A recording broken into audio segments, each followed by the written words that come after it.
Hello, noswaith dda pawb. Thank you for coming. Diolch am ddod. Particular thanks to our panellists. I'm really glad that we could be joined by two speakers from different traditions within the trade union movement, but both with diverse experience of that movement. So just to explain, we were going to be joined by a third participant. Unfortunately, we've had quite a few technical issues here. Now, she may be able to join us as we move forward. I want to acknowledge that this is an all-male panel at the moment, which is not ideal in any way. We're working to resolve that as we move along. Hopefully a third panelist will join us. But nonetheless, we are still going to go ahead with a bit of a discussion, a few questions regarding workers' power and trade unionism today. So just to sort of set the context, we all know that workers' power in the forms of workplace organising, trade union membership, collective bargaining and strike action have been in decline for decades now. Not just in Wales, but across the deindustrialised global north. Now, the long-term effect of that, I would say, has been an increase in employers' ability to impose their interests on work and to impose precarious, low-paid forms of work like zero-hours contracts, fire and rehire, outsourcing, and fake self-employed status, just to name a few. And we've seen no shortage of those practices in Wales, with in-work poverty having sharply risen over the last decade. So tonight, I hope we can talk about ways to confront this situation in a Welsh context. We can bring in experience from different approaches to union organising as a means of changing that situation. And we can talk about how we can change the balance of power to favour working people over that of the employing class. So to start with some introductions, this is hosted by the Welsh Underground Network. We are a Marxist group who advocate Welsh independence, and we crucially are trying to build a socialist base of support by taking action in our communities. So our members are involved in activities like distributing free food, cleaning overgrown historic sites for community use, and supporting efforts to reopen closed community centres. We also run public events like this and wider campaigns on issues like trans liberation. And this is the kind of grassroots work that I think is really needed to rebuild working class power today. So anyone who's watching this from anywhere in Wales, I'd encourage you to get in touch and consider joining us. So we're going to ask a series of questions of our panelists. It's going to be more conversational than anything. And I'd encourage everyone to discuss among themselves, and I'll try and keep order as best as possible. So if you could introduce yourselves, if I could start with Kerry Williams, please. Hi, Morgan, and hello to people watching at home. Hello to you watching at home. Thanks very much for the invitation this evening. My name's Kerry Williams, and I work as a policy officer for Wales TUC. So the TUC is an umbrella body for affiliated trade unions. So trade unions pay affiliation fees to the TUC, and then we are able to support their work through research, through advocating with government, through campaigns. So that's our role, really, to support individual unions who choose to join the TUC. And I've been working as a policy officer for the TUC for a month, if you see what I mean. But before that, it's a bit complicated. Before that, the past 2 years, I've been working on secondment from the TUC to the Welsh Government in their Social Partnership Directorate, and specifically the Workforce Partnership Council, which is the social partnership for cross-public sectoral issues. And then before that, I'd done a year at the TUC. So this meeting this evening, I'm really pleased that you've organised it, and it's an ideal time for the Wales TUC to hear from Joe and others, because we've got our Congress next week, which happens every other year, where we'll be hearing from our unions about what their priorities are and what they'd like us to take forward in the next couple of years. Of course, we've got a new Welsh Government too, so that's an important issue for us. So, yeah, sorry, bit of a long introduction, but I'm really looking forward to the chat. Thanks very much, Kerry. Joe, if you would say a bit about yourself. Tidies, yeah. So my name is Joe. I am currently a rank and file member of the Industrial Works of the World, which I'll be calling just the IWW for short. I'd like to say that we got no paid organizers or paid caseworkers in the union. It's very much led by its members. I currently work as a bit of a desk jockey in the educational industry. So that's kind of just my rundown. I got involved in the IWW when I was in college. I was introduced by my actual politics lecturer, and then I got involved more at university. I started my own area group, and I also founded part of that was the Swansea Student IWW as well.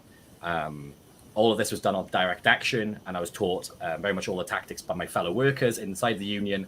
But again, just to say, at the age of 19, I was already winning cases. The first thing I ever did was win 700 quid back in stolen wages from my Polish best friend, who had his wages stolen by a dodgy employer. And we've done cases like that ever since. I'm currently standing to be the Wales organizer in the IWW. It's like my tenure and my experience in the union going forward. And so, yeah, that's me in a nutshell. Also, I really like punk rock. So, yeah, that's me. Thanks both. Yeah, I'm really glad you're both here. Very distinct approaches to trade unionism and the question of workers' power, as I say, and hopefully we'll get a third approach as we move forward as well from someone in a specialist union. But just to sort of kick things off, I want to start by talking about questions around messaging, in a sense, because I think anyone who's tried to organize in work will have come across the question, what is a union, which is often posed by younger workers, especially. So if we could just start by answering that question, I'd like each of you to describe what is a union and why should anyone join one.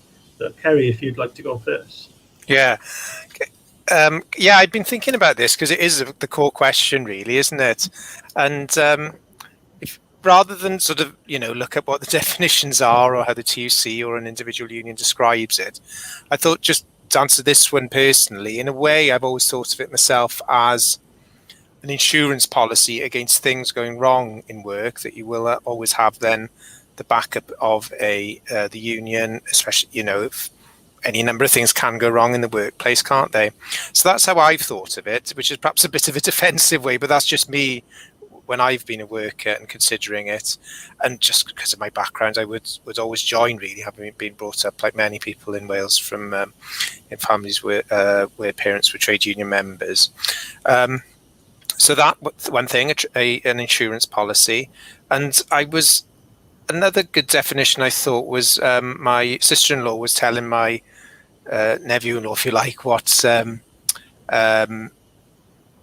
my job was, and she was explaining to him as a 10-year-old, it's a club for workers. And again, I think that's one way of describing it, isn't it? But I think your question does get a bit to the nub of it, because it's not something that's you can't take it for granted that people at all understand what a union's for and how it helps people. So I think it is it's the right question to start with on an evening like this, isn't it? I don't know how Joe's approach to it goes. Yeah, Joe, if you'd like to jump in there. Kerry, I think that's the way you summed it up. Actually, I think it's perfect in the way I could want to show that. How to phrase it? Sorry, I'm getting tongue's too big for my mouth. So I agree with Kerry completely. It's an insurance policy, and it's a club for workers. And I believe in that principle of solidarity. We all need to band together. However, what I'd say is distinct that for me, a union is not just an insurance policy. It's your weapon. I don't believe being on the back foot. I always feel that the reason why I'm in the IWW and the reason why I advocate people to join is that I don't want to be on the defensive all the time, reacting to policy, reacting to changes in government. We should be setting demands. The union is you. You are your union. And only you can make changes in your life if you want them to happen. And you can only do that with your mates as well. So if you're in a collective struggle, that's why you band together, and that's what makes a union. It's just you and your workmates fighting the common enemy. That's why if I said to someone to join a union, I say, well, do you want to be shafted? Do you want to have don't you want to take home what you're working for at the end of the day? Do you not want to be robbed? What are you standing up for? Should you be standing up for this? And that's it. I think for me, a union is your spine. I think of a bit of an organization for your self-respect, and to demand what is yours at the end of the day. And you can, that's Sorry, I'll just keep rambling. But I'll probably stop by there. No worries. Yeah, so in terms of those definitions then, based on both a union as insurance and as a weapon for improvement, why aren't people joining unions? Quite simply, I'm thinking specifically about, especially in the private sector, especially again amongst younger workers. We are not seeing obviously the levels of union membership that we've been seeing in the past. And if unions still have these meanings as self-defense mechanisms and tools for changing the nature of your work, I'm wondering what people's experiences are of why they aren't growing, especially at a time when work seems to be getting much worse for so many people. Now, Joe, if you want to get us started on that. Yeah, which is it's quite interesting. For context, for people listening, if you've never heard about my union before, we're a very small union. We're a minority union. Even across the UK, we don't number 10,000. You know, there's 20,000 members of Unison just in Cardiff alone, where I'm based. That's just for context. But in the IWW, when we did surveys and stuff, it turns out that we have a bottom-heavy membership. More young people are joining the IWW than older people, and especially a lot of people from the private sector, especially people in more precarious industries such as, you know, your bar workers, your Deliveroo riders. Currently, we've got a TEFL campaign as well, which is ongoing. I will say that, again, my critique of, and my experience as well, and please feel the hit back, Kerry, as hard as possible, because I'm going to go in deep because this is very personal to me. So where I come from, I grew up in the valleys, and you know, I come from a steelworkers family originally, and I went off to university and stuff to the decline of industry and everything else. And my dad's still a steelworker, and I can probably sum up why people aren't joining unions. And so there's a huge range of ages there, and a lot of people are in Unite, and a lot of people which aren't in Unite are the what are they called again? Agency workers. You know, they put on there for a job and moved around and whatever. And again, that's just you know, decreasing workers, you know, stability and everything else, increasing precarity and all that kind of stuff. And, you know, my dad's been working there for probably about 30 years plus, and they haven't had a pay rise since 2002. Now, every about 2-3 years, the boys get together and they call in their union rep. And they say, hey, mate, we need a pay rise. This is unacceptable. Inflation's going up. You know, the pound has decreased almost by 50% since 2008. That's a cut in your wages. You know, that is an involuntary pay cut. And the response normally is, oh, cut your lucky stars. The factory across the road are paid 17 pence less an hour than you guys are. Consider yourself lucky. And it's always dropped. And across the shop floor, there seems to be a unified opinion that the union is shit. And they're very, very much disgruntled, which puts off other people from joining. And I feel that it's the trade union movements, especially since, you know, we don't want to talk about ancient history, but since the miners' strike and the decline of the National Union of Mine Workers, the TUC unions have been very, very shy and much more conciliatory to the neoliberal kind of, you know, capitalist system than before. And that they don't seem to be a fighting force for the community anymore. They don't seem to be willing to go and fight the government in case they lose their property. I feel that a lot of people see, what's the point of joining the union where I can just get along with my manager instead? You know, they feel that that's a safer option than to buddy up with people instead. They'd rather climb that neoliberal ladder because that seems more as an option now than, you know, actually fighting the system, which doesn't really, the current bodies which exist don't want to fight for them anymore. And that's kind of my interpretation of it, really.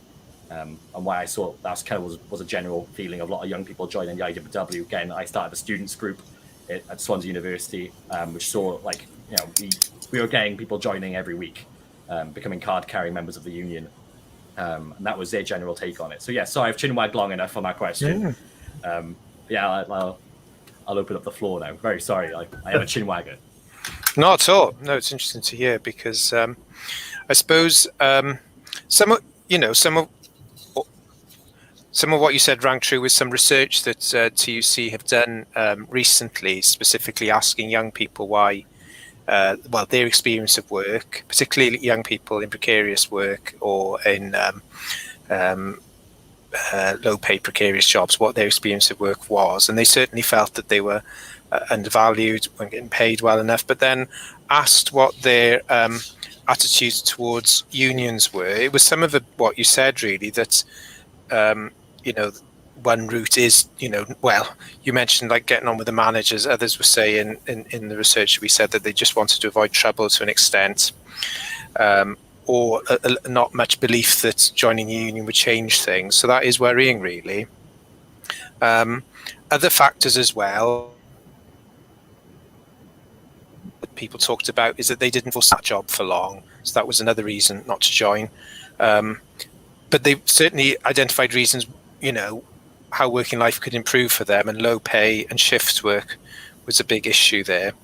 And perhaps another factor, the research was done in 2017, and at that time there was perhaps an absence of unions in these areas, in particular where young people work, like hospitality and not so much retail, but certainly hospitality is an area where unions perhaps now are organising more. And then another really interesting aspect of the research was the values of young people. This is people under 30 for the purposes of this. And a high proportion of them in the research were found, in terms of their attitudes, they were competitive and status driven. I mean, optimistic about their future, but so the research found that perhaps a way to encourage people to join would be to point out the benefits to them in terms of their advancement in work, and perhaps appeals to the mutual obligation or the wider good might not ring so true. But this is just one set of research, really. But there is this, you were mentioning about neoliberalism. It affects the way people think as well, doesn't it? So there is greater individualism there. So one finding of the research is that messaging towards younger people needs to emphasize that it will be a good way to get ahead, a good way to have a better career status, if that's important. So those are some of the reasons we found through research. And I guess, Joe, you mentioned about, and the research to an extent argued in this case that unions aren't effective as before, and that would be a worry. We'd certainly want unions to deliver pay rises, and there are regular examples where threats of industrial action or industrial action does lead to improvements for workers. And of course as well, the continuous changes in the law in the 80s, and then again more recently in 2016 with the Trade Union Act, have made it more difficult to organise strikes, which is the sort of ultimate bargaining tool that workers have. So certainly, unions are aware that of the challenges that face them, and I know that IWW have had, organising some of these areas I mentioned in terms of hospitality. So I'd be interested to hear if you feel what our research from a few years ago, whether that rings true for you in terms of some of the pushback you might get and how you then appeal to people. And the one thing I was going to say on that, I didn't necessarily think that it was not so much bad, but, when unions were first formed, or at any stage really, there's always going to have to be a certain appeal to self-interest or enlightened self-interest. You're not simply going to join just to help other people, are you? It would never just have been like that. So these findings perhaps shouldn't be a complete shock. But anyway, I was wondering, Joe, if any of that rings true to you, and how you've responded to that as an organizer. Yeah, no, I tend to agree. That I think. Oh, sorry, my brain is like fried from lack of sleep. Yeah, but do you find people more individualistic than you'd like them to be, if you see what I mean?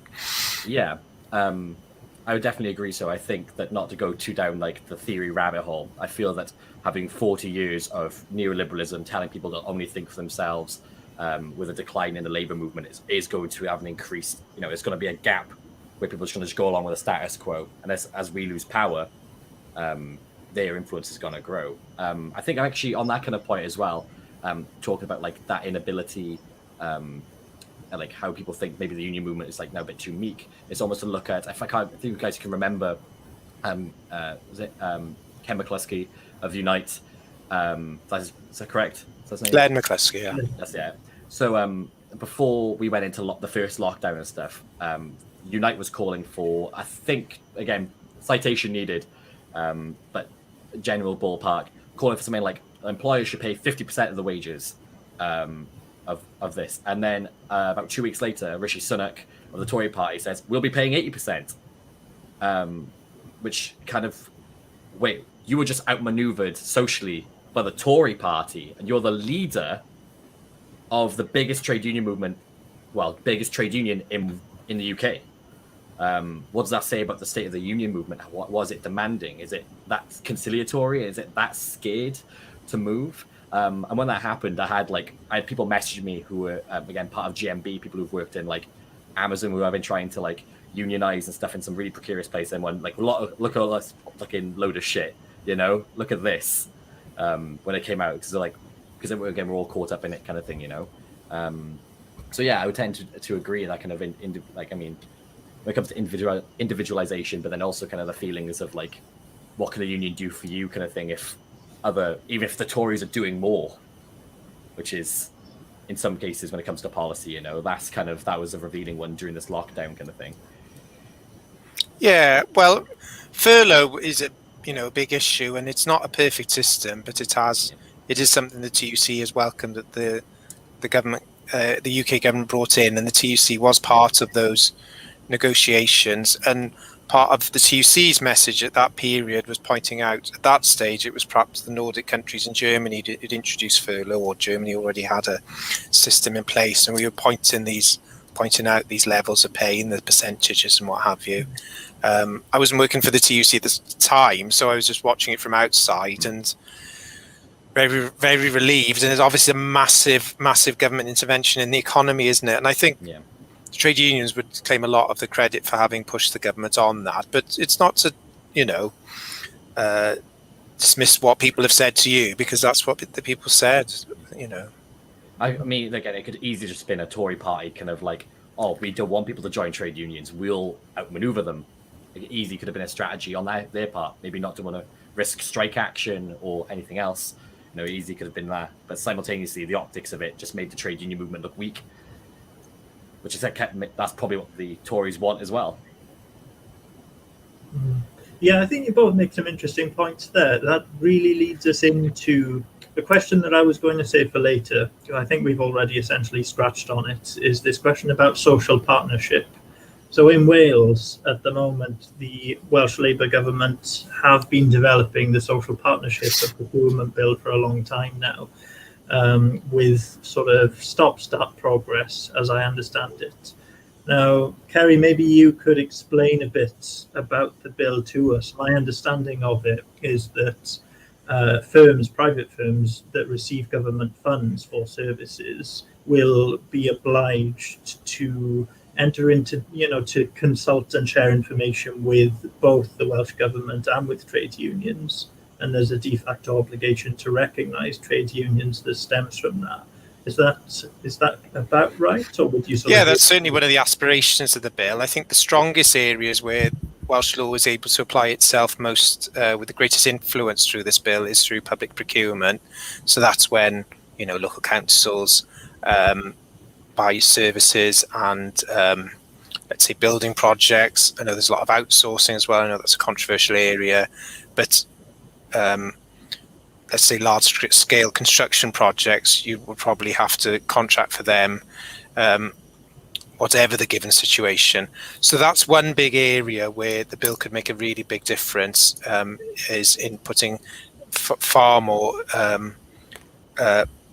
greater emphasis on fair work when public contracts are let. So that's a range of things. Construction is a big one, but then it would also cover social care, which is mainly privatised in Wales. So we're looking for those conditions to be far stronger when contracts are let, and for there to be guarantees around things like the real living wage and encouragement for trade union organising. What's not there, it's not quite as much as we'd want, that you have to have a unionised firm. It doesn't go as far as we'd like, but in the current form, it is a good step in the first direction. So that's one big area. And then the other areas is putting social partnership itself on a firmer footing. So that's the situation where employers, Welsh Government, and the representative trade unions meet around the table in order to help frame government policy, particularly around workers' rights. So in the public sector, there's already quite a strong setup for health and local government and for the Welsh Government itself, which work relatively well, and where the unions, especially in health, have a very strong role. And then in terms of the private sector, it's more difficult because Welsh Government doesn't have all of the levers. It has influence through the grants that it provides, through framing for skills policy. So that's a harder area in terms of influencing behaviour in the private sector. But essentially what it's doing is bringing unions round the table. That, as I said, that already does happen in Wales, but putting that on firmer footing. And one particular area which picks up on what Joe was talking about at the start in terms of 0-hour wages, and you mentioned it in the introduction, Morgan. So that's an area which we would hope that stronger social partnership would help tackle. There's an existing agreement in the public sector that is designed to minimise the use of 0-hour contracts that was set up through the Workforce Partnership Council across the entire public sector. So the public sector employers and Welsh Government and the unions agreed that use would be limited, and that after 12 weeks, if you've been in a 0-hour contract for 12 weeks, you had to be offered a proper contract with the authority that you're working for.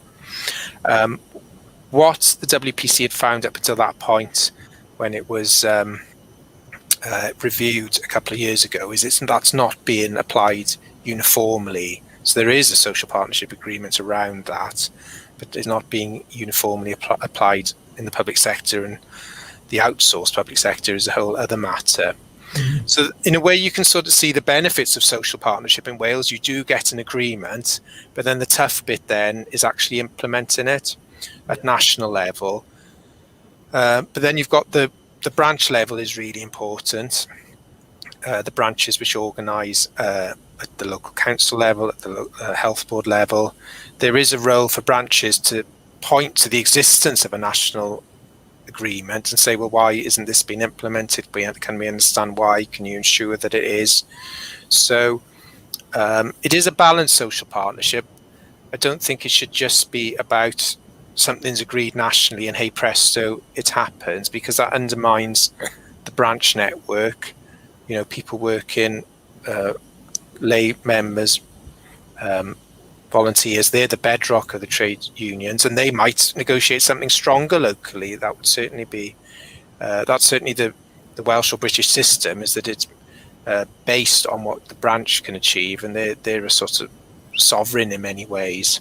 Mm-hmm. So I've rambled a bit because I wanted to try and cover, well, certainly not everything, but just give a range of things to hear what Joe thinks all about it, because this is, you know, it's being consulted on. Sorry, there's a consultation which just finished now, but then when it enters the Senate, there's a draft bill. There's be another whole round of consultation. So I would say it's all to play for, and that's you know, I haven't given you like the 20-slide introduction to it all. I've just picked out some bits which are, you know, I'm particularly interested in and maybe relevant to tonight's discussion about the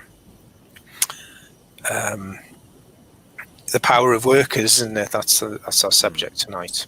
So I don't know what you think of that, Joe, or what you've heard about it, or if it's not. Anyway, I'm interested to hear what you think. Sorry. Yeah, thank you for that, because I said kind of the first time I've heard about it, so I was just making a couple of bits of notes of what I think about it. Obviously, as you're part of the TUC and stuff, you see the advantageous side of it, and I guess I'll have my the dichotomy that I'm going to go with. Maybe what's the negative side to this? You know, not to be a contrarian, but we're on a panel. Maybe instead of yes, we all agree. But no, I do agree, and we need better conditions and stuff. And any movement towards trying to establish better conditions is going to make people's lives better. Let's just get that like straight out there. It's going more trade unionism. It's going to make more lives better, and that means People are going to be better off. People are going to be happier. People will see the impacts of that. What do I personally think of the social partnership?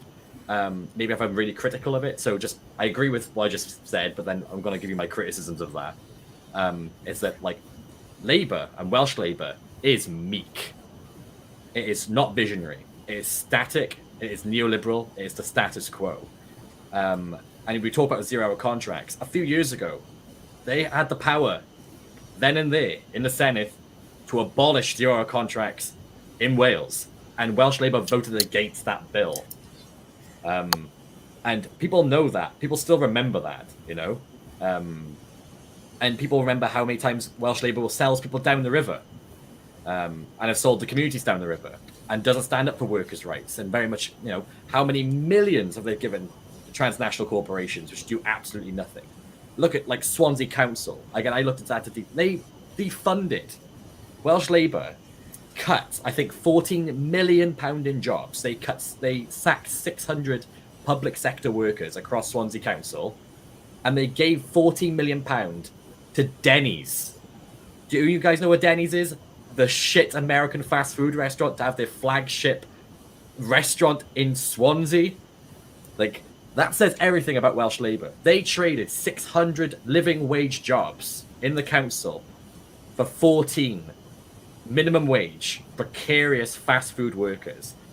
You know, that's Welsh Labour.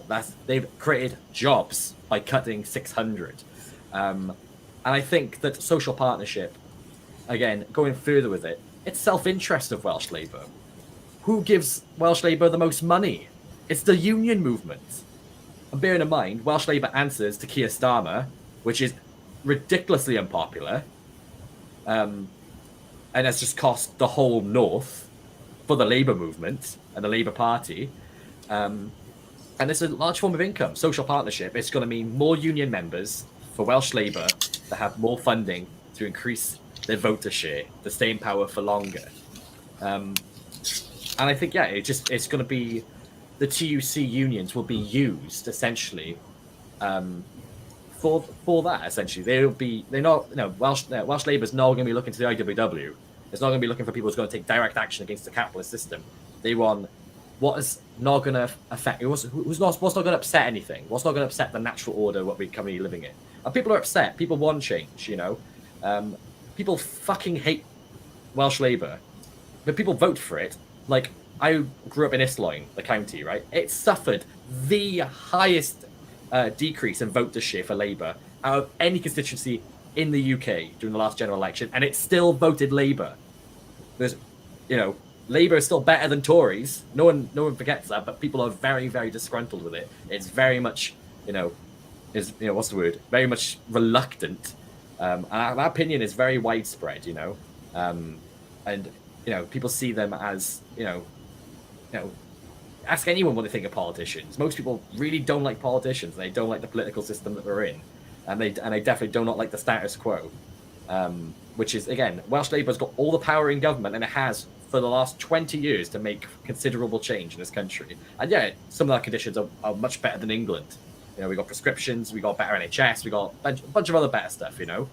But it's still it's still awful. You know, we shouldn't be judging by ourselves by the lowest common denominator. But we're, just because we're a couple of points above another country in the UK doesn't make us any better.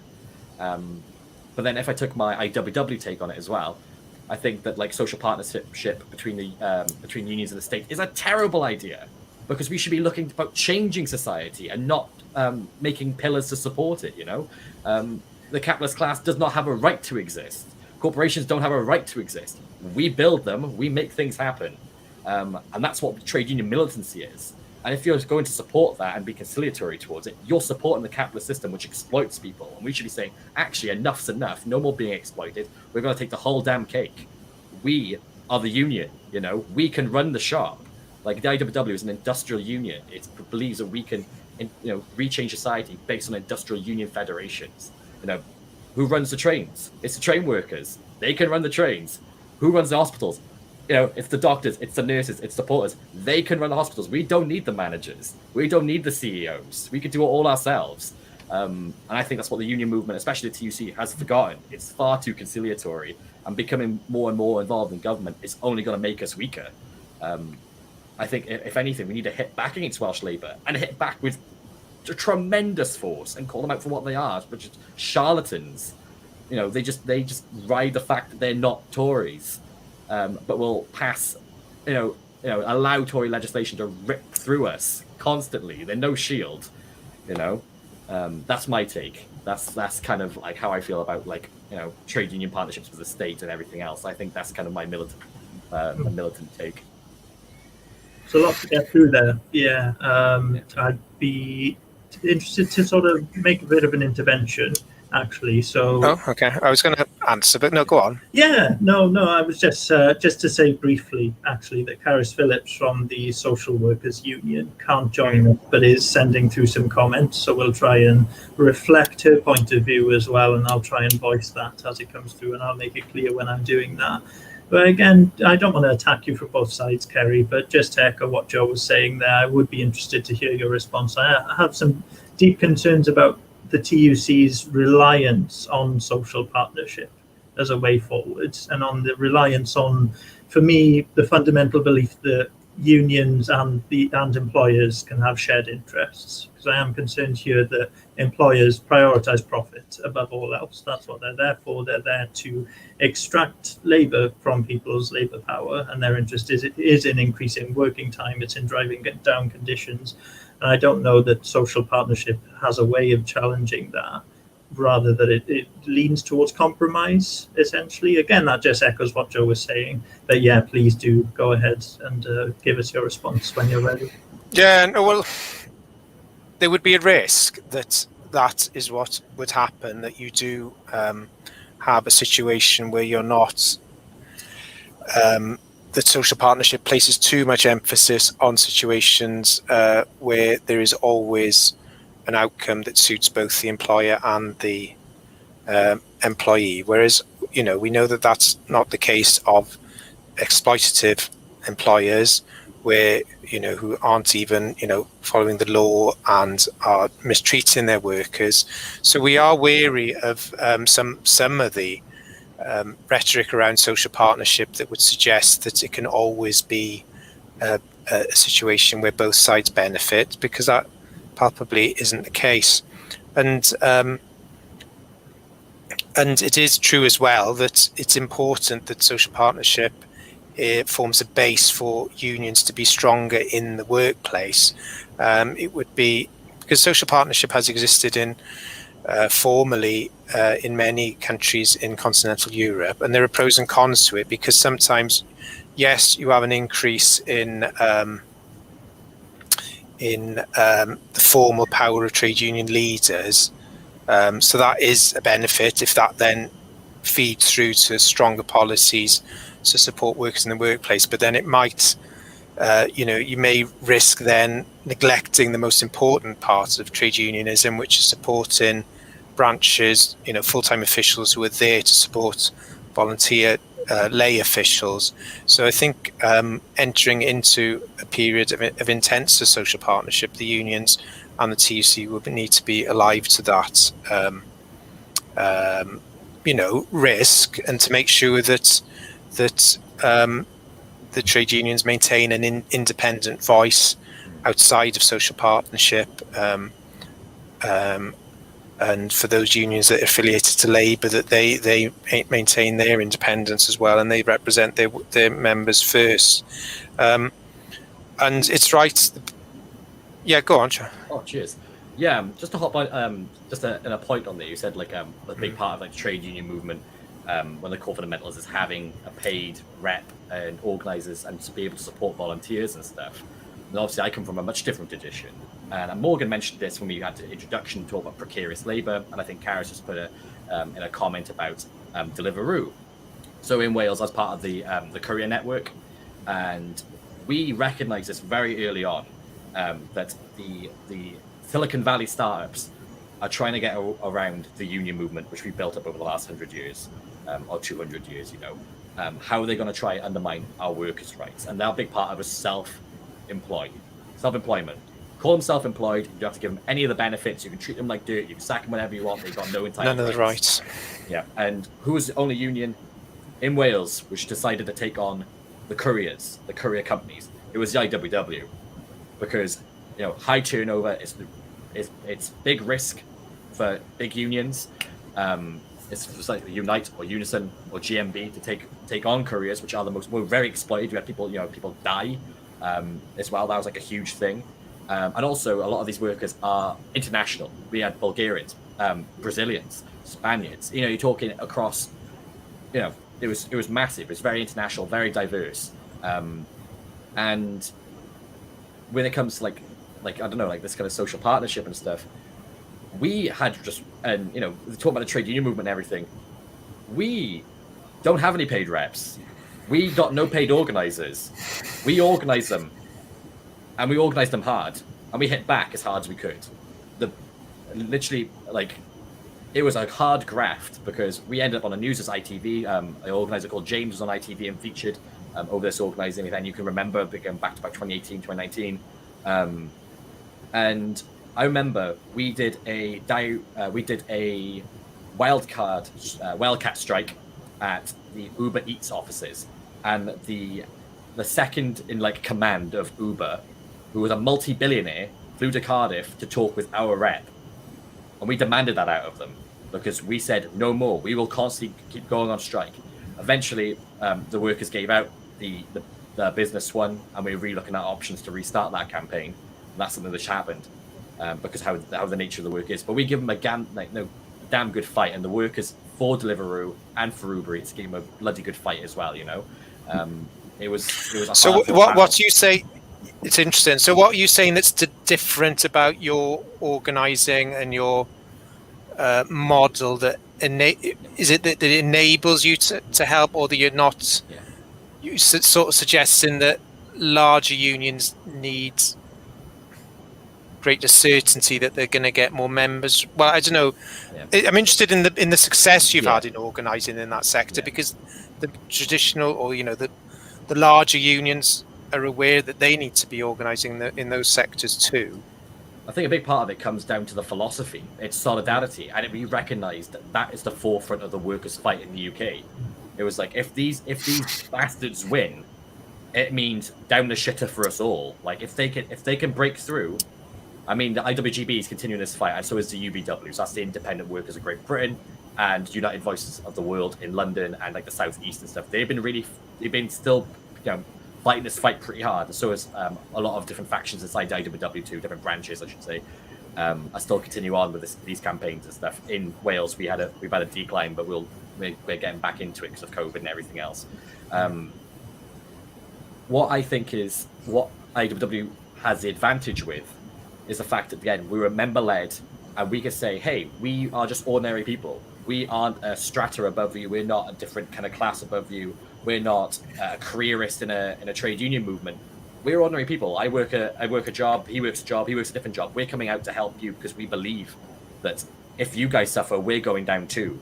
And people recognize that, I think that it also gave us, because we are not a propertied union in the sense that that we don't have lots to lose. We can do direct action. We can do sabotage. We can do wildcat strikes. We don't have to have a ballot, really. We don't really have to, worry about losing. Oh my God, we're going to lose our call centers. We're going to lose all our reps. We're going to lose all this, the National Union of Mine Workers did in the 1980s when they started, doing more syndicalist tactics. When we do syndicalist tactics, we haven't got nothing to lose, but everything to gain. So we can outmaneuver the big unions. And I was saying that maybe before, I can't remember if I said this already or if this was before we went live, but I got insider knowledge, again, in Unison, they've got 20,000 odd members in Cardiff, but we got the same number of reps, and we deal with the same number of casework, and we only got about 300 odd members. And we are fighting on the same level as one of the biggest unions in the country, in the same area, with the same number of caseworkers, with the same number of we've got, but just more militancy, and we're going for the whole pie. We're not Do you think, bargaining with employers. Yeah. Do you think? I mean, with gig workers, do you think there is I think I'd argue there's been some benefit. Well, huge benefit to the larger union's approach there with the GMB case against, I think Uber or Deliveroo recently, again, on the taxi driver front, proving that Uber drivers are employees, and that took, that was representing formally, it was just representing a couple of taxi drivers, but the case itself sets a really historic precedent, which in time will affect all gig workers in terms of their status. So I think there is a place for the well-resourced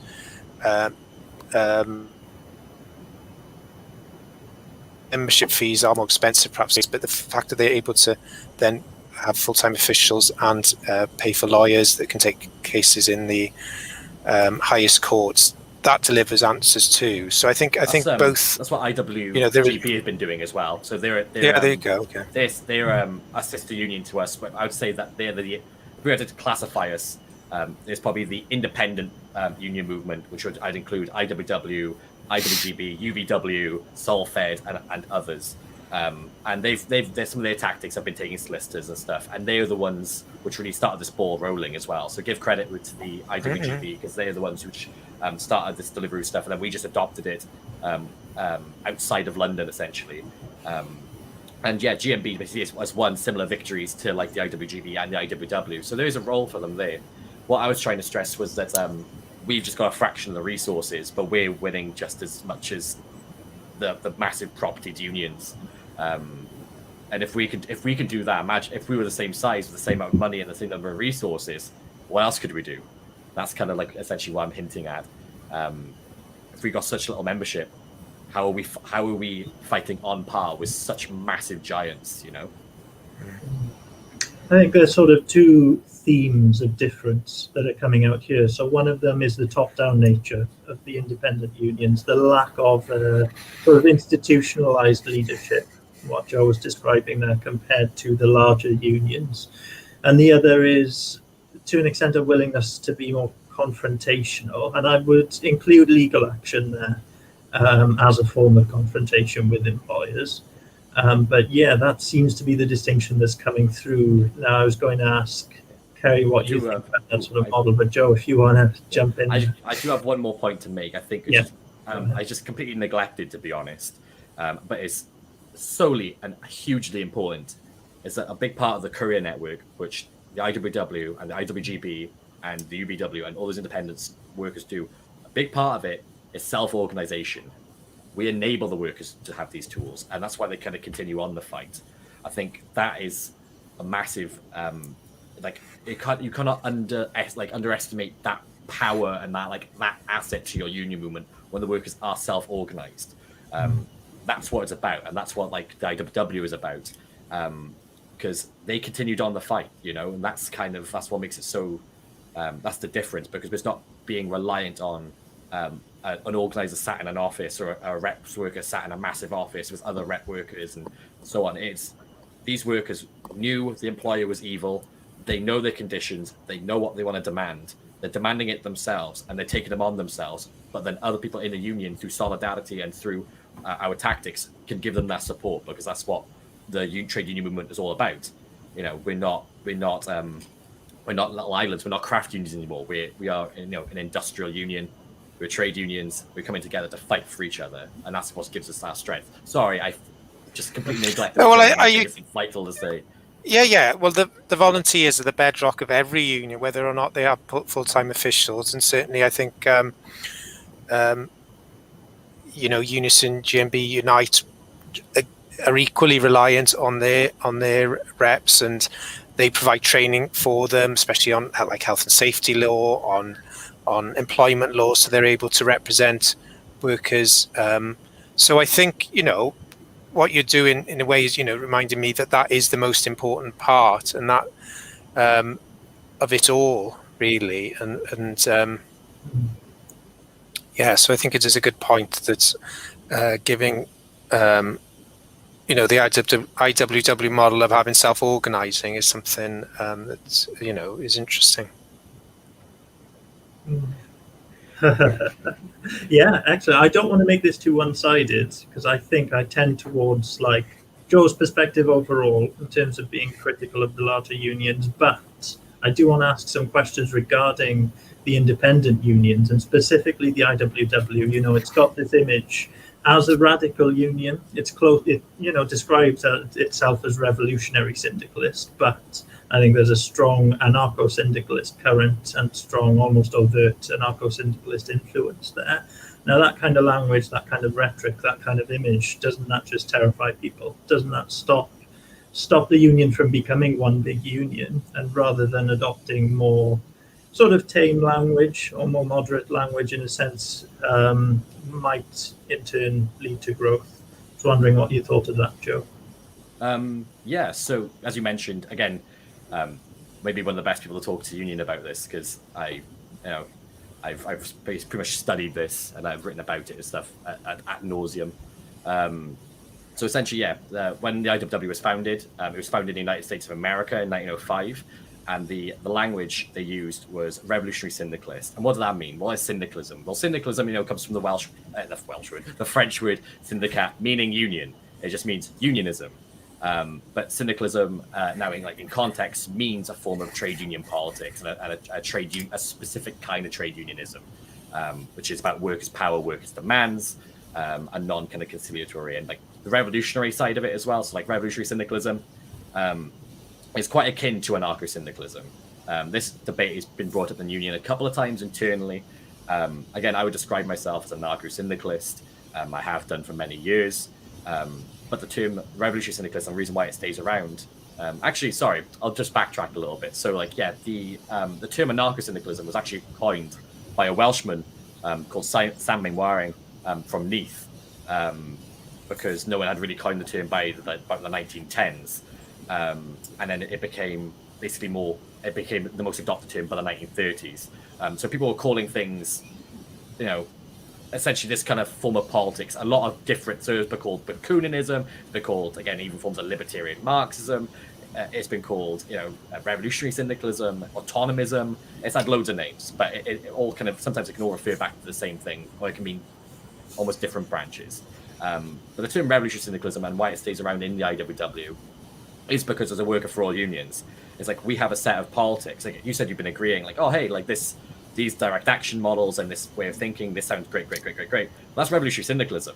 That's the point. That's the kind of principles that we're forwarding. But the reason why we don't call ourselves anarcho-syndicalists, for example, like another independent union called SOLFED, Solidarity Federation, is because they're explicitly anarcho-syndicalist and kind of cater towards already existing anarcho-syndicalist ideologies. The point being is that, yeah, for all workers, we don't exclude people based on their ideology unless, they are already like working in a specific industry which is oppressive. So, for example, if they're a manager, or if they're an employer with the ability to hire and fire, or they're fascists, police officers, mercenaries, that kind of thing, they're barred from joining the union. But any other worker working in any industry can join. So that doesn't mean you have to be a steel worker or a coal miner. That means your education industry. That means your media industry. That means retail. It means anything. It means the capitalist system that we live in. And if you're working for your wages, you're working class. If you're not owning the factory and you're not hiring and firing people, you're not part of the cog in that machine, then you're eligible to join. What I've seen anyway is that has been quite, again, maybe it's confirmation bias. It hasn't put too many people off. If anything, it's become one of our best assets because it's open enough but radical enough to be something different. So we say, actually, we're standing for something, but you don't actually have to believe in something either. You could become part of this series of tactics and this history without having to be a fully fledged theorist in a certain specific thing. It's kind of open to be. So then some of my best mates with inside the union describe themselves as Marxists. Some describe themselves as Welsh Republicans. Others, again, describe themselves as anarchists. Plenty of them are Labourites, which are members of the Labour Party too, but we all believe in the same systems of tactics to make change. I believe in that one big union and changing society on that basis. So yeah, that's kind of, maybe have I answered your question at all? I think so. I do worry still that there's an appeal to a niche audience, in a sense. There's an appeal to people who are already politically radicalized, and that there's a lack of reaching out to those circles. I mean, the IWW's had some success at that. There have been campaigns here and there. But when you compare that to other independent unions like the IWGB and UVW, they've sort of dispensed with the language of syndicalism to an extent. Maybe not necessarily with the principles, but they very much changed their image. And they seem to have grown quite a bit more as a result of that. Yeah, it's quite weird as well, because I think that they've had different tactics and different approaches as well. So United Voice of the World. Also, they both were born out of the IWW. That's a bit of trivia as well. These two blokes which got involved, invested a bunch of money, then they left, and they started these unions based on the same kind of principles as the IWW. So that's why I would say there are sister unions, and there are plenty of people inside. We all tend to agree on pretty much everything. I'm friends with a lot of UBW and IWGB organizers. But yeah, they just kind of way that like the IWGB works and why they got this kind of a success is that they have got how to say it really. So the IWW is a bit vague when you're inside of it, and I think that's how again if we do a whole show on the IWW, I can go into depth with what is the problems inside our union, because it does have problems. Every organization does. I'm not going to hide the fact. I'm not going to be like it's perfect, it's amazing, we're going to have a revolution tomorrow. But with the IWGB, they've got a very because they're new. They're going we're going to create a games workers union, and they're going to hammer that for ages. And they have paid administration, mind. So they have a paid PR guy, they have a paid solicitor, and they have a paid this and they paid that, and they have like a level of strata which the IWW doesn't, and they just direct at it, and they've had success with it. And they go, we're going to create like a handyman's union, like electricians and plumbers, and we're going to hammer it and hammer it and hammer it and hammer it and hammer it, and then they got a membership growth. And that's kind of been their model. Same with the Deliveroo stuff. And United Voice of the World have done a similar thing with like precarious cleaners and a bunch of other stuff. And they've been able to they have a connection to the Guardian, which has helped them to grow. I do think that IWW, in its sense, it's got a lot of old-fashioned language. I've been to the Irish branch when they first started, and some of the language they were using in the outreach material was atrocious by my standards, which my standards are pretty lax on the whole thing. But now they've all improved that now. But yeah, I've seen that we've got this TEFL, again, talking about that now. We've got something called teaching English language, teaching English as a foreign language, teachers. That's kind of a campaign we got on now. And the current rule inside that organizing campaign is that do not make the leaflets red and black. Do not include the history of the IWW and about how it's a revolutionary syndicalist organization. It's about the workers themselves and about what can we do to help the workers and what they can do to help themselves. And they're designed much better. They look a lot better. You know, they're not, again, all red and all black kind of leaflets anymore. We are trying to adapt and change our image and be more, have a bit more decorum, rather than it being more theoretician, being more an anarchist advocacy group kind of thing. It's now actually going, how do we want to appeal? So that is something which is happening inside the union already.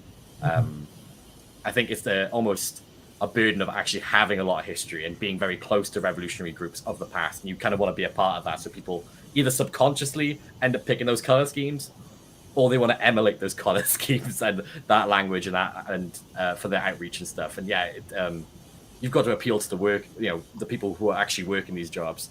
If they're not already revolutionaries, they're not going to be interested. But if you could say, hey, actually, if you're, we could deal with your dickhead manager if he's being sexist. We can take that on. Oh, you've been fired for being pregnant at work. Yeah, we'll take that on for you. And we need to say that in our outreach material. And I've dealt with cases like that, but we don't say that, in our outreach material. Which, sorry. But it's a really, recruitment is a critical question. And we started tonight talking about recruiting younger people and language that appeals to self-interest as well as, the wider interest. And I think it is a challenge for trade unions, both, independent and TUC affiliated, to press ahead with this and enter new areas and demonstrate that trade unions can make a difference. So it is a challenge, and to make trade unions relevant. But there's plenty of examples where it has happened, and there's been health and safety has been a particular issue over the last 12 months in terms of workplaces, and it's not always been a good situation. But for example, the unions have gone on strike in the DVLA in Swansea in order to improve working conditions there. So it proves, it's not a good situation in terms of the health and safety situation at that site, but that the union has been able to organise a successful strike action that's taken place. And in other areas too, within the health service itself, health and safety was an issue at the height of the pandemic, and the trade unions, through their members and through taking it to the head of the NHS through the Welsh Government, were able to improve the situation in terms of, time off when sick, in terms of the PPE and clothing. So they have, in a way, the year that we've just been through has been really tough for everybody, and some more than others. But I don't know if it's the independent unions are the same, but certainly the TUC unions have seen a big increase in numbers as people have seen the real value of trade unions over the past 12 months. We're worried, of course, now with furlough coming to an end, there will be higher unemployment, and it shouldn't, but I suppose unions have shown their value over the last 12 months, and we need to continue to do that and work doubly hard to show to people what a difference it can make. Yeah, definitely. I'll jump in there. That's a question I want to get on to, actually, in terms of moving on to the more specific sort of strategies for organising here. Have unions, both independent and the larger unions, taken advantage of the sort of, the leverage that has come about as a result of the pandemic? So there are, for example, it's been a time of crisis. It's been an absolutely horrible time for everyone, but it's been a point where we can start to think about different ways of living, to an extent, different ways of looking out for each other, different ways of thinking in terms of caring for each other's health. Now, unions have, in a lot of cases, tried to put their message out that, there are better ways of working, that health and safety needs to be prioritised for workers. I'm concerned that as the pandemic is very gradually sort of coming to an end, if we can say that, at least in the UK, that unions really haven't pushed these messages far enough. They haven't taken advantage of this moment to the extent that things have changed radically. Do you want to go first, Joe, or can I come back on that?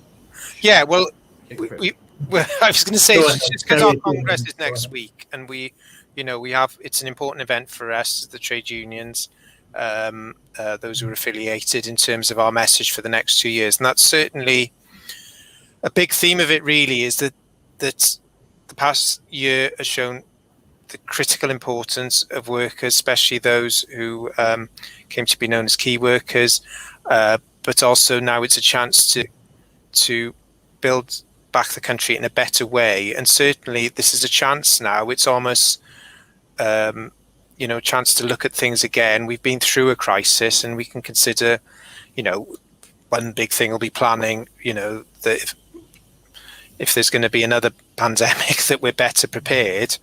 But there's more to it than that, isn't there? We need to improve public health in the country. But then on workers' rights, it's really important.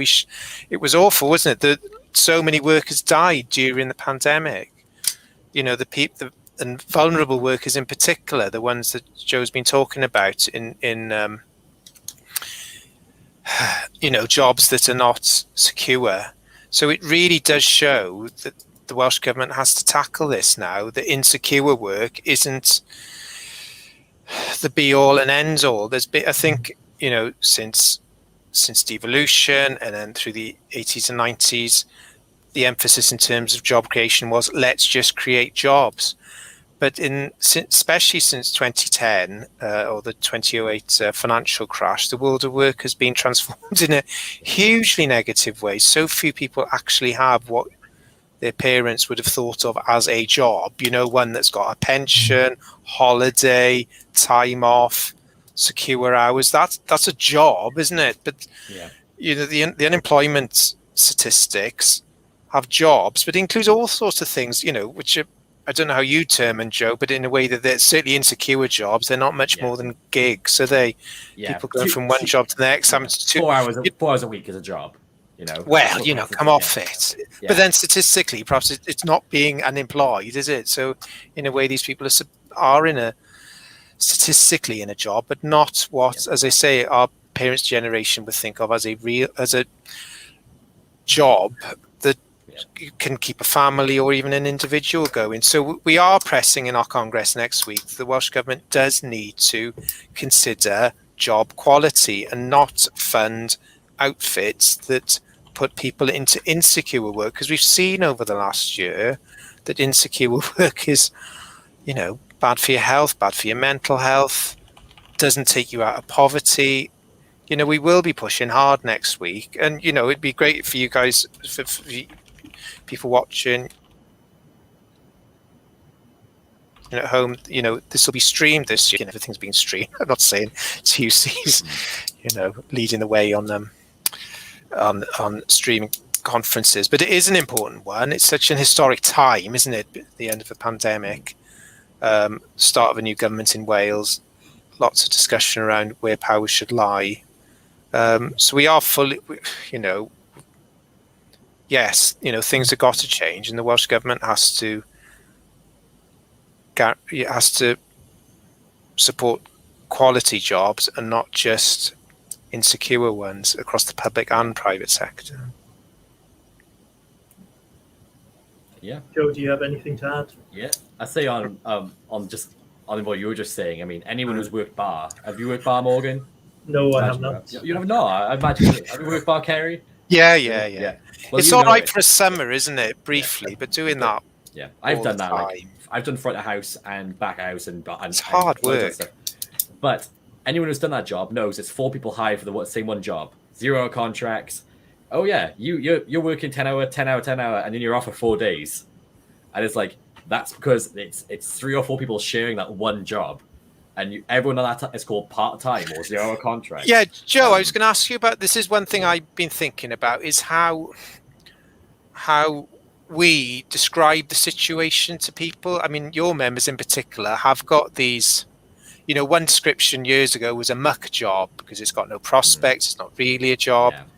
But how do you describe a job that's poor in a short, understandable way, but that also shows dignity to that person who's in that job? That's not, you don't say to someone, oh, you've got a crap job, and to be disparaging to them, do you?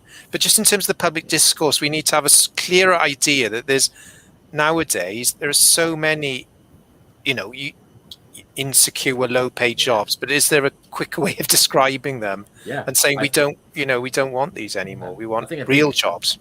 I think a big part of it is that, actually, again, I think it highlights, like back in the day, there used to be the whole argument of skilled labor versus unskilled labor kind of thing. Mm-hmm. And the union used to discriminate on that, like the AFL in America, and that's how the IWW was eventually born.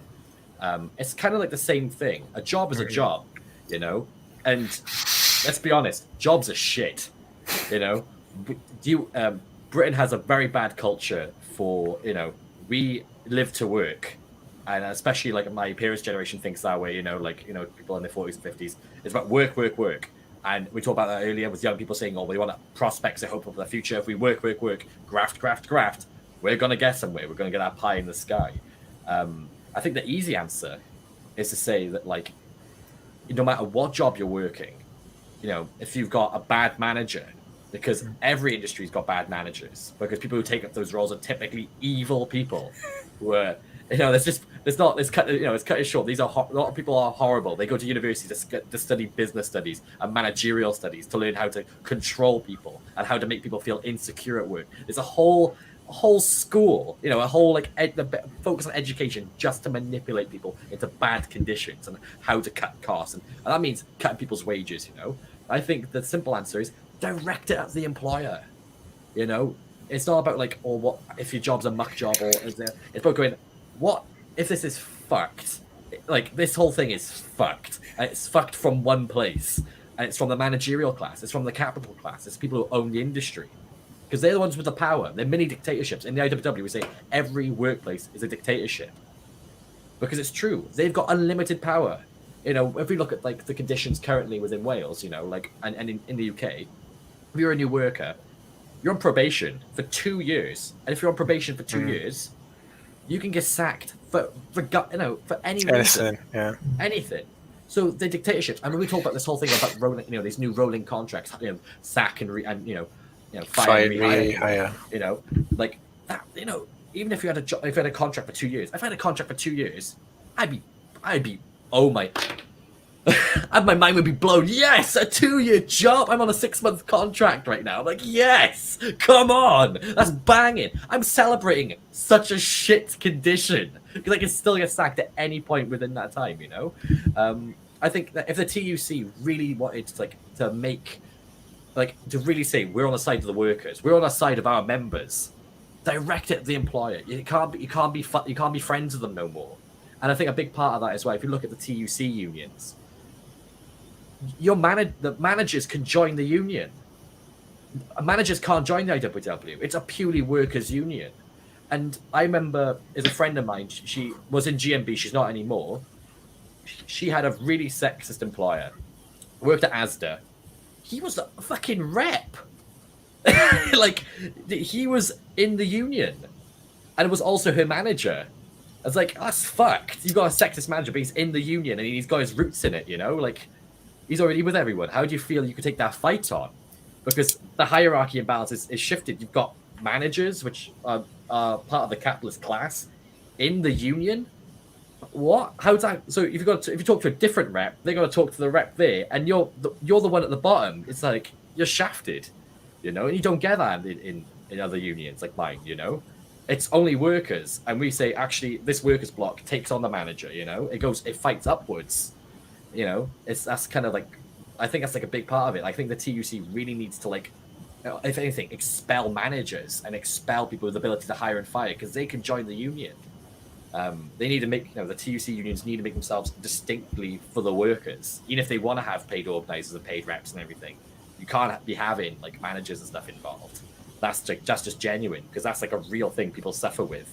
I think that's a big one for the Tesco union as well. Like that's a huge one. How like those managers and stuff end up in positions in the union, especially as reps and organisers. And we'll go back on a previous question. I think what you asked Morgan about the efficiency under COVID. That's all right. Just not. Yes. And you can hop back in. I will say that like in the IWW, when we first when the pandemic hit, because we're a member-led union, all our dues are accessible to the workers in the union. It's member-led, so that means it doesn't go to paid reps or anything. So we had a big pot of money, which is used for organising, and it's used for workers to get transportation to meetings and to support their campaigns at work. That's what it was there for. And everything came to a standstill, and we're like, okay, the biggest problem right now for our union is our members who are going to be suffering unemployment. So we put basically a huge mutual aid fund. So anyone inside our branch could apply for money inside that. So I knew people who received up to 600 odd quid in like, which could cover like some good rent, you know. That's like per person, you know, not in like per household. So there's people who, you know, were able to, you know, get by thanks to, you know, we don't have much money either, but we were able to get people by on that. But what have we done? I think this is like, I'm so critical because we festered. Like we had people, even in just outside of Cymru and stuff. Again, this is stuff which is internal, but we had significant people inside the union, like our general secretary and people inside the head of the organised department resign during this pandemic, and it left us floundering. We've suffered numerous like IT issues, and obviously like people are like working from home, and so feel isolated from, you know, from one point everyone was like on the shop floor talking to people, being like, okay, this is happening, and then everything just seemed to peter out all at once simultaneously, and only now have we started to really adapt, and we're at the end. We were for an adaptable union, like we're adaptable, and we did not adapt, and that was like, I think that was our biggest shame really, because we had a great opportunity to like make sure like to hit back, and we didn't. We failed, you know, and I think that's something we need to take. I think some of the larger unions struggled with the overnight shift to working virtually. Some unions had better systems than others. You know, you mentioned call center. Well, you know, the call centers that unions have to serve their members. Some of them struggled, despite the number of calls that were coming in. I think they've managed to adjust now. I'm not one interesting aspect is that there's been some evidence that it's, the change to online meetings has suited some members, and that it's helped a wider diversity of activists to come forward. Perhaps, the online meetings have their own formality, don't they? But they don't necessarily lend themselves to people who sort of taken over the meeting. So there is some evidence that people from, more women and more people from ethnic minorities have come forward in some branches to take positions. So that's an interesting thing. I mean, it's not necessarily a great reflection on the previous culture, but it does show that there may some. You've seen a similar thing, have you, around online meetings? Mm. So, perhaps we should continue with some mix of online and in real life meetings. Yeah, we're going to be doing it. Yeah, we passed that as a motion at the last branch meeting or the one before, saying that we tried them before COVID. I mean, years ago, and the Cymru branch is everywhere from Cardiff to Anglesey. It's the whole country that we deal with inside our branch, kind of thing. And so like we had all those online meetings, but under COVID and stuff. It was really strange because, like in Swansea and stuff, when I used to be like a branch sec kind of role, a good turnout was like 15 odd people, and that was like I was saying. But now we're getting consecutively like sometimes 20 plus, with like loads of apologies and lots of people emailing in, and it's just weirdly under COVID engagement went up a lot, and especially from people who didn't expect. It's interesting, isn't it? I mean, it's nothing beats being on the street campaigning or being in the workplace organising, but if you will, the sort of essential backroom development and team building, I wouldn't say necessarily has thrived, but has found a positive new outlet through online meetings. I'm glad to hear you say, Joe, that the motion was passed to continue with some form of online, because I do think it's an indication of how slow parts of the workers' movement have been to adapt to digital technologies before the pandemic. So I'm really glad to see that hopefully, meetings will be made more accessible, more people will come in. And just to move things on, again, sticking with this theme of like organising specifically. So as I said before, we were hoping to have Caris Phillips here, and I want to express my regrets that we've ended up with an all-male panel due to technical problems and Caris being unable to get to the meeting. But there's an issue within the workers' movement overall. There's an image of it as masculine. I think that's tied to historical legacies of unions being based in manufacturing work, that work being male-dominated, unions often perpetuating that male dominance as well. So I want to talk about how we, as men within the workers' movement here, but also how our unions and the organisations that we represent can better reflect the diversity of the working class in terms of gender, in terms of race, and in terms of ability as well. I'd be interested to know actually what the IWW does to try and ensure that marginalised voices are centralised. Yeah, go ahead. So I'm trying to remember back statistically now. So we had the research and something department come in to our union. It's an internal thing, and they surveyed a lot of the union and took a lot of data from TUC unions and stuff as well. And this is going back maybe like 2-3 years now. And I'm going to be vague with statistics. I'm going to just give it here or there kind of thing. Obviously, everything's changed now. But the IWW's overall statistic was something just around like 60-40, so men to women in statistics, which at the time I thought was pretty good. And my partner was like, "No, we need to get it better." And I was like, that's me being ignorant, But then, for example, like Unite, I think it's more like, we're talking 75-25, and then in PCS, it's the opposite. It's like 80% women and 20% men. So in the TUC unions, there seems to be a large disparity between the genders. But currently in like the Cardiff IWW, or let's just say the Cymru branch anyway, currently the three main branch positions at a union level is you got a branch secretary, you got a treasurer, and you got a delegate, and all three of those positions are currently held by women. Our communication officers are held by, I think, like men and non-binary people, and we have a women's officer as well. And we seem to have, with me going up to regional, and I'll still be working on in part, like in tandem with the committee, it'll be quite a 50-50 gender split, if not more women dominated. And I think it's along the lines of like, I think talk about masculinity culture and stuff. I think every inside that like survey and stuff, they have always said there's been this weird clique of guys or weird cliques of friends, which end up dominating committees. And I've seen that just in general like sports societies or like, you know, different groups you want to be in. There seems to be like a certain core group of people tend to want to make it their club kind of thing, and that's been the biggest problem with the IWW in Wales. Is that it was a big group of friends for a very long time, which didn't like let a lot of people in, and that kind of contributed to their own culture. But a lot of those people have gone now, and it seems to be a lot more open and a lot more people coming in, especially like new women members and stuff who've just said, hey, during the pandemic, have now become elected branch officers from that time. I think a big part of it again is the IWW is a DIY union. I think again it's about encouraging members of a different voice to be like, hey, you should stand for these positions and stuff. And I've always kind of advocated for that. I think that like getting more people in those roles encourages others to get into those roles. And it's about, it's just about the general level of support and solidarity, and just being able to offer your experience. So I feel like I'm a very tenured part of the union. Like I've had experience in it since I was 18 and I'm 24. That's 6 years worth of experience at rank and file and at branch level. So I offer that now to like the whole new committees. Like if you need something done, you can come chat to me. I'll help you out with whatever you need. I've got a bit of casework experience. I can give that to you. If you need this, I'll give that to you. I think a big part of the syndicalist movement anyway is learning to step forward and learning to step back, to let new members rise through.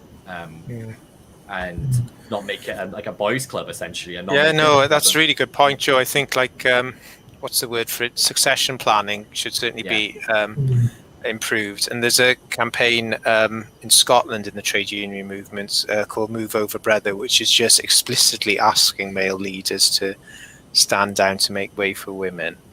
And in Wales, we've been very lucky to have a fantastic leader of Wales TUC in the past year, Shavana Taj, who's a woman, and just very, very good indeed. And I think it makes a difference because she's able to talk about those issues, foreground them.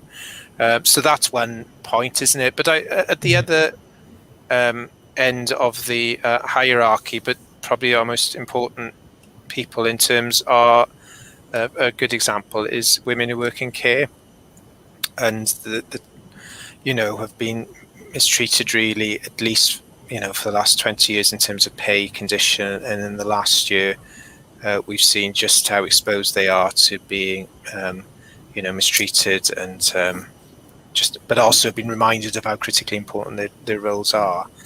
So I think as unions we represent care workers, but it's not a very unionized sector, in fact. So we do need to work harder to recruit in those sectors where women are particularly overrepresented in that sense and exploited.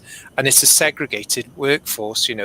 There's been Lydia Hayes at Kent University has done a study showing how the law is mitigates against women in care. The law doesn't see caregiving as a work in the same way that other work is protected in law. So that it's structural. We do need, as perhaps organisers and policy people, we need to understand that it's not just happenstance that women or people from Black and ethnic minority backgrounds are in particularly end up in exploited jobs. It's because of a systemic position, but then also we need to give more of a voice to those workers, to those trade union members, and by a voice, helping them to appear at events like this, perhaps go before Senate committees. I mean, I'm thinking in terms of the TUC world of the type of work we do in terms of promoting people's voice and in the media, but Joe, you've got a different approach to pushing people forward, but I think we do need. Unions need to do a lot more. I do have something something that the IWW has struggled with trying to implement, but something the TUC unions could definitely do. Which is, again, maybe to back it, like just a suggestion for you, Kerry, if you want to pass it forward to the TUC unions. It's been brought up. I cannot remember how many times this has been brought up, because I think this is such a prevailing issue. But childcare, I think childcare, and I'm talking about care work and stuff as well. It's kind of like, it's been the thing. The IWW pays for its members to come to meetings, essentially. Like, if you want to get transportation, we'll pay for your fuel, or we'll pay for your train ticket, we'll pay for your bus ticket. Got the receipt, send it in to us. It's your union, we'll pay for it. That's it. It's because you're effectively paying for it with your dues. That's the approach. If you're an active member, the union pays for it, kind of thing. And I know that a lot of TUC unions don't have that approach, with obviously it's paid organised and stuff. But if it wants to get workers involved in those kind of things, either involved in the organising on the groundwork into those meetings, or into its just its general bureaucratic meetings. I don't mean that in a negative sense. I mean, I have bureaucratic meetings as well. It's to advocate for child support and paying for childcare out of the union pocket, because that will be enabling women who again, who are unionized, who think, well, I'll look after the kids tonight, love. You go off and play union. Is a really good, a good saying that, revolution starts at the kitchen sink, kind of thing. We need to think about how do we adapt that at home, and it also ends up into this confirmation bias areas. And they're like, yeah, we're all three men, and we go like, oh, let's all applaud ourselves. We've all turned up tonight. This panel seems absolutely fine to us, but it's obviously we're not saying that, but people who turn up to those branch meetings will think they're absolutely fine, and sometimes go, oh yeah, we had 20 odd members tonight. That's fantastic. But if it all asserts a certain strata in society, there's only this certain type of person turning up. That means we're failing everyone else who couldn't attend. No, you're right. The other thing you was saying, in childcare, that needs to be. I will take that back in terms of our work for the year ahead. Yeah, I feel like the TUC unions could do that, because you've got the resources, which we don't. We could. Yeah, to support people to attend meetings and what have you. It's a good point. You mentioned the culture of committees, and I think I've seen that in various organisations I've worked with. I think it'd be interesting to understand better how organisations like XR operate, because they seem to have, it's just my impression that they seem to have a better mix of men and women in prominent roles in terms of their organising, and I understand they have organised meetings, but they're not sort of like overdose in terms of structure and motions. They're more sort of fleet-footed. So, perhaps we can learn from their organising model as well, which seems more consensual within the group. I know they're challenging society, but within the group, they really strive for consensus and seem to have a better mix of people involved. So, perhaps we can learn from others. Yeah, I hope so. I think that we have had quite a good dialogue here between the two of you, actually. I think there's been some interesting sort of sharing of information that might not have happened necessarily otherwise, in terms of two worlds colliding. Exactly, yeah, absolutely. So we are coming up to an hour and a half, so I think we should start to call it a night. Is there anything either of you would like to add before we log off? Join your union. Yeah. Well, absolutely, yeah. The key message. No matter, we're both on the same side, even though that we come from differing positions. I feel that we could all get a pint together and be like, what, we're all fighting the good fight, and that's what matters. Absolutely, and the TUC certainly welcomes challenge, and it's really important to keep the relatively well-resourced unions on their toes, and the TUC, and in turn for us to do the same with Welsh Government as we attend these social partnership meetings. It's not about us having the status to be around the table with ministers and feel good about ourselves, and it's really important that we're reminded of that. Absolutely, that's great. Thank you both. As I say, so this was hosted by the Welsh Underground Network. I don't think this should be the end of the conversation whatsoever. I think this was a good start, if anything. We need more diverse voices in this conversation as well. So we'll go back, we'll look at this as a group, see what went wrong, see how we can improve things in future. And yeah, I'll be in touch. We can certainly continue some of the threads that we've started on this evening.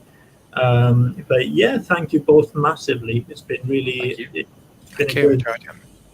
been a good opportunity to chat through things. Thanks everyone. And yeah, anyone who's interested in doing community action in building a socialist base, please do get in touch with the Welsh Underground Network. We are all over Wales at the moment, so feel free to contact us and get involved. And yeah, join your union, but also get involved in your union. Thanks very much. Cheers, everyone. Bye, guys. Bye.